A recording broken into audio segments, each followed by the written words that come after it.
Hey everybody, once again it's time for the game review brought to you by yours truly, the old biker chest dude. Are you ready for something? Are you ready for a battle of the wits? Well, we'll try our best when we get them out there. But I'm telling you, we got a group of individuals here that'll be playing. A pair of individuals that can face each other off on any battlefield. And you'll be surprised at what you see. First off, we come down there to the one and only, playing the white pieces. It's Leah, the grumpy God. Man, this woman's in a bad mood. Playing her one and only, her honey, the one and only Mike, the Navy Lennox, as he's chess vets on our Wednesday night Swiss that we have. Inviting you to participate and take a look at it if you like. I think you're going to find it really enjoyable. But these two up here, I'm telling you, when they face each other off, sparks are going to fly. This is going to be something.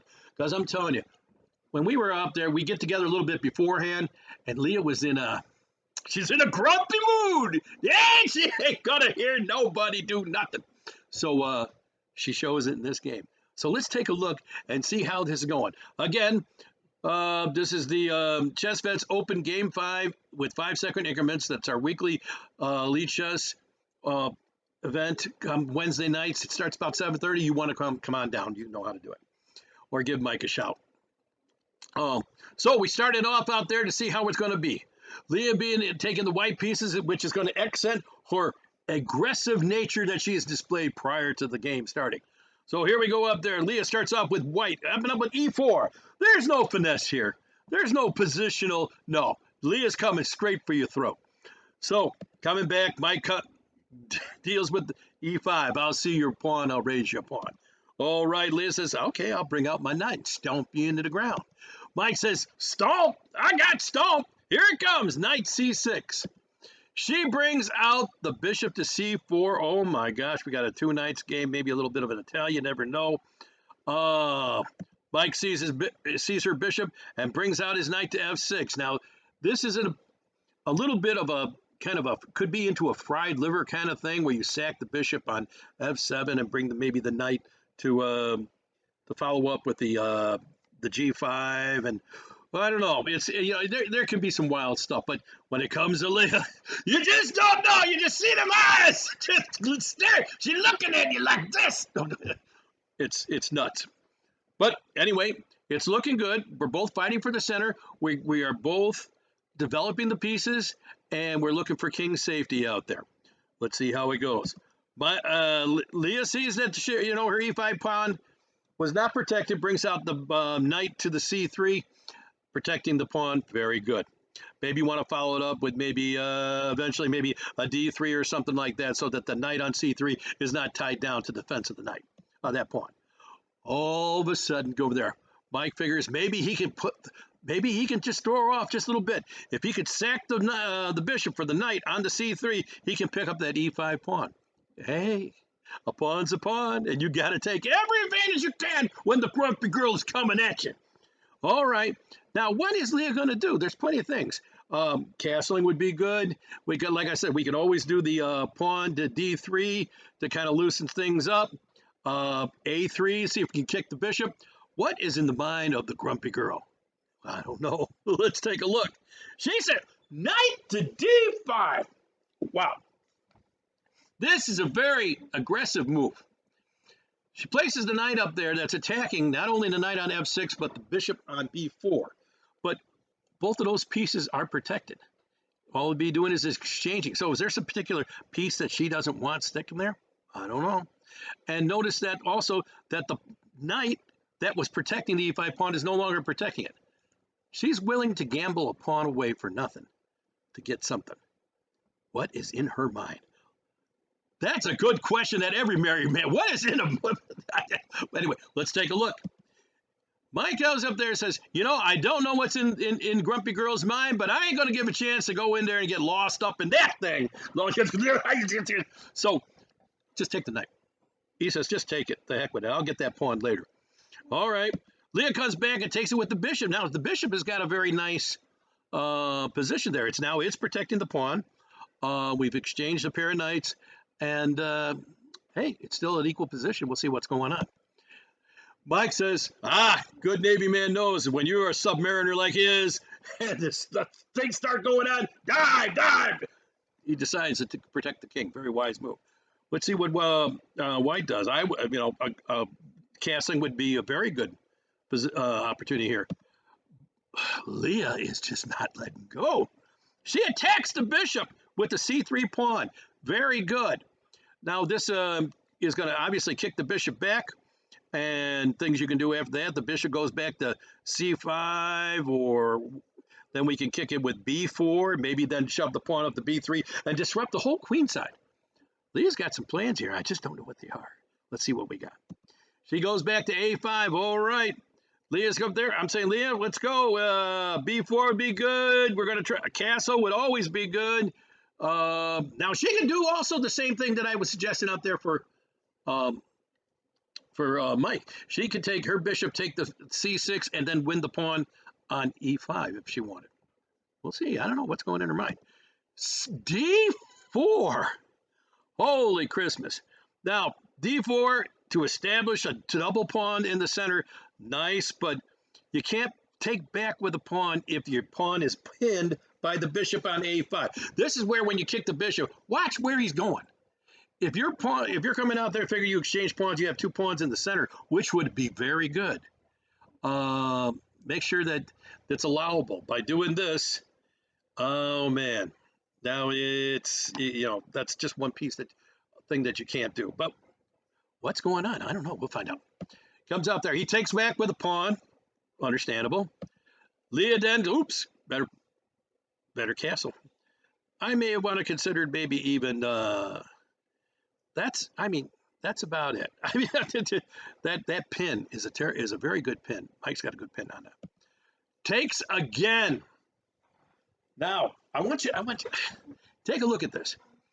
The pawn on c3. Now, black has got up, is a pawn up at least, going down there, and he's got a chance now to do something. Notice that the white does not have any pieces that coordinate an attack on that c3 square other than the b2 pawn. If the b2 pawn takes it, what's he going to do? He's going to take it back, and he'll be down another pawn, and black's bishop will have a very good positional advantage here. She takes back. She can't stand Mike. They can't stand that pawn, and she takes back. Mike whacks that pawn, attacks the rook on a1.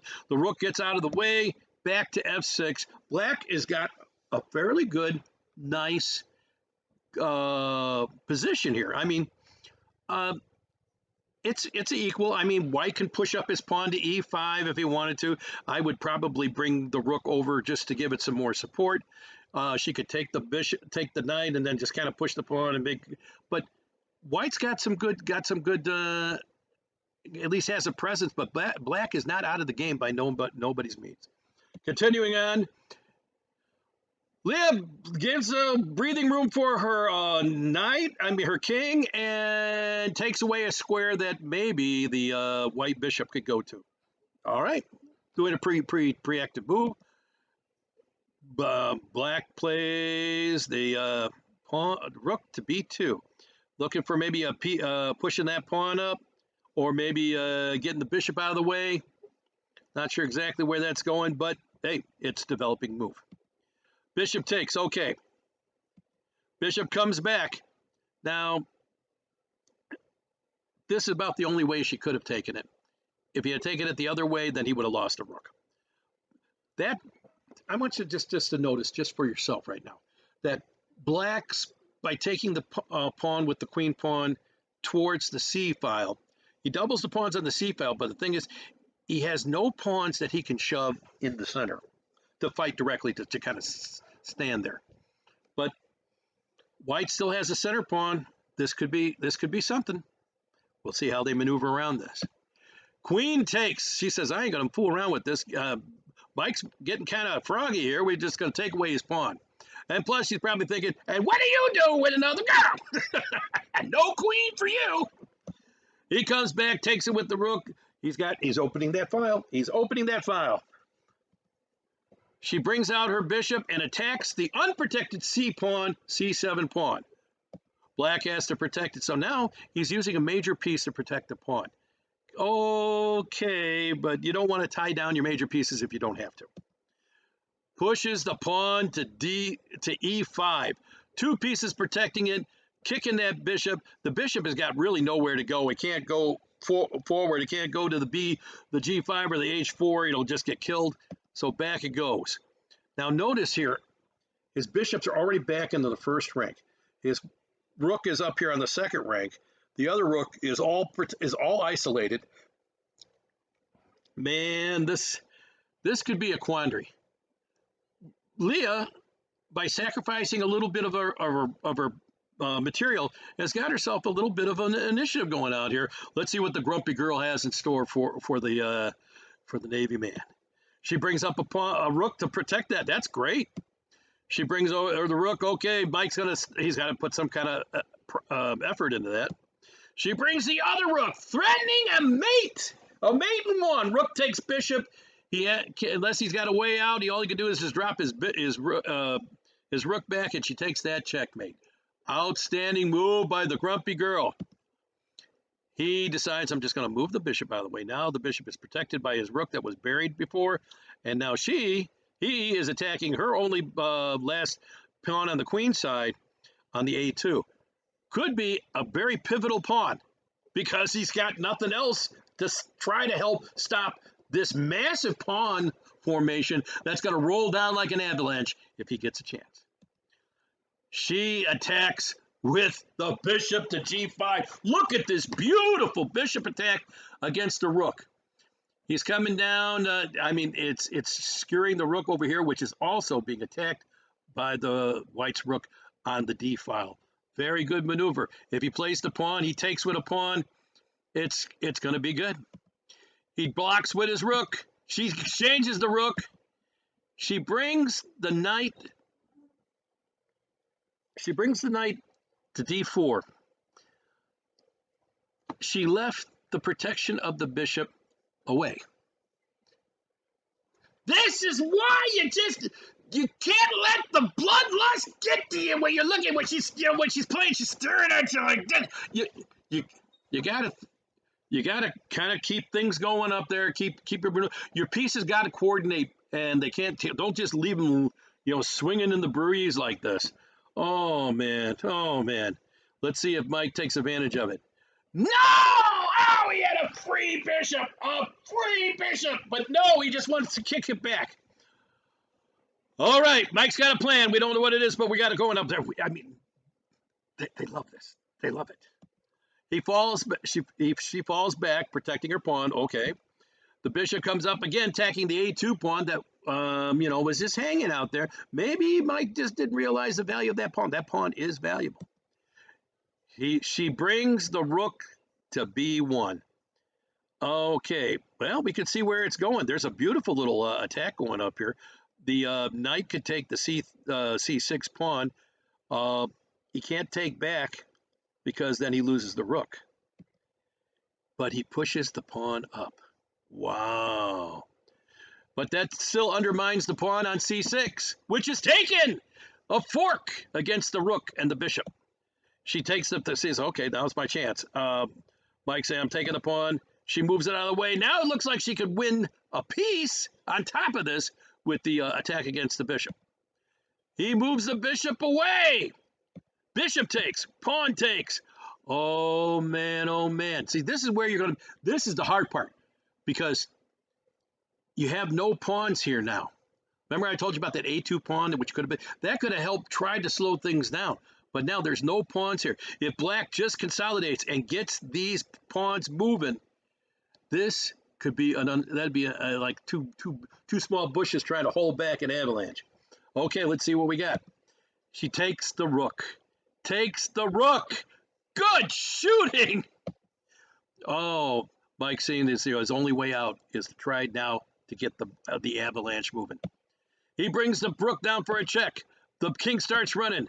The knight is moving out to hunt down her pawns. He's bringing around. He's got to go. Uh-oh, one pawn's making a break for it. She's stabbing it with the bishop. Comes in with the knight. Strikes again. The knights are great blockaders. Notice this one up here, right? No, you have to get around that blockader. Somebody's got to come around it. The pawn comes, but that unprotects the bishop. He takes it. Moves it away one more time. But two connected pass pawns on your 6th row, which means or 3 squares away from queening. One of your pieces are going to be sacked to stop the pawns. It's just going to cost that. Moves it up, the knight, the pawn, the rook, bam. Okay, now let's take a look at the board right now. Grumpy Girl with her just attitude of destruction has got a very good chance. We got 4 pawns on the king side to black's 3 pawns, and one of them which is being doubled. We start just maneuvering them all together. That's great. The rook can police up this side pawn any way it wants. Bring the kings around, and this could be a textbook win. All right, but anything can happen when you get with the Mariner, the mighty Navy man. He comes on, brings up his commanding piece, the king. Mike's getting in there. He's going to draw his sword. He's coming for you. Okay, she says, no, I'm not letting this side guy get away. He moves. Why did he move him? I don't know. He's moving it. Rook takes it. King comes up. He's going to try to get this other one. She plays the rook to guard the piece. Good going. Now all she has to do is just move the king out there and help fight these things around. He brings the pawn to this. Now, you could take it. You could just go past it and become a pain. What is she going to do? She goes up. All right. This is the part where you just kind of look at yourself, what is going through the mind? All right. She moves F2 to F4. Okay, 1, we can do black can do an en passant attack and just remove it. 2, the king could just take the pawn. And these 4 pawns were going to be a big winner for you. These pawns now you have to make these pawns disappear, or this could be a draw somewhere around in here. Okay, he takes, she takes. Way to do it, because you can take that 1 pawn anytime you want. He does. Grumpy Girl brings her sword up. He's bringing back. All right, now he brings a move up. Moves, a little waiting move. Moves the pawn back. All right. Okay. He takes the pawn. She moves. Okay, she moves the king. Great idea. This helps bring the king to control the square of the F5 square. If he puts it up for a check, the rook takes it, and he can just police up the pawns. He moves back, brings the rook there. I probably would have brought the king there and leave your rook ready for running around and stuff. But, okay. He brings the rook around. She brings the rook back. Up. Pins the pawn. Up. Brings it around. Check. There's the check that I was telling you about, but he couldn't do it because he had the rook there. But now she moved the rook away. Come there. No other choice but to go back. King around. She brings the rook at least to try to save the position here. Mike goes back. Then we're dancing around a little bit. Moves the pawn. Probably a very good move. Okay, coming back. Takes the pawn. Okay, she's got to get rid of these pawns because this is going to be the only way to do it. Perfect play by the Grumpy Girl. She's got the pawn and the king in front. King can't protect it. Not with the king defending. It's going to be gone. Say adios, pawn. There it goes. Now comes the most important part. Do you know your endgame patterns? This, a king and rook versus a lone king mating pattern. I've seen people get stalemated.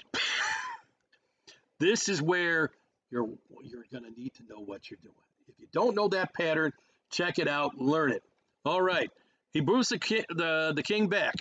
She brings the rook. Now the rook is now cutting the king's maneuvering position down to just that 1 file. She moves up, king moves up. Moves back, she moves the rook up. Now the king's only got 2 squares. Be careful. Be careful when you're doing this. You could goof it up and he'd be stuck. He goes back, his only square to go, brings up the king, comes back. What does he do? She goes back, the only move that was worth it, right there. Next move is checkmate, unless she screws it up. Back. Now, I've seen people play this rook right here to G7 and stalemate.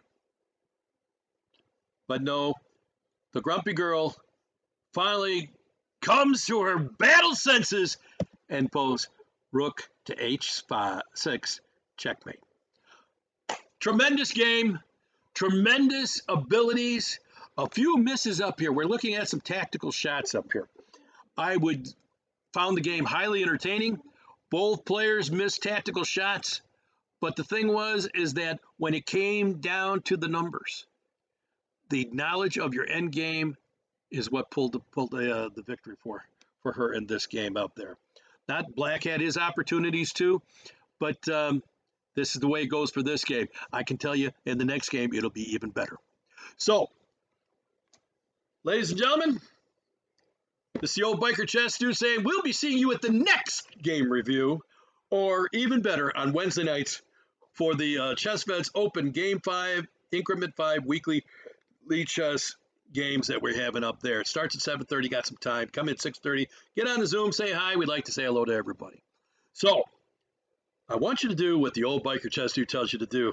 This is how your life is going to get better. Keep the rubber side down, the shiny side up, and the pieces on the board. We'll see you at the next game. Take it easy, everybody. Yeah, I love it. Yes, I love it. I love it. I love it. I love it. Thank you for joining us today. Please help support our important mission by liking, sharing, and subscribing to our channel. This quick action helps keep our mission on track. This is Leah Lennox signing out for Chess Vets.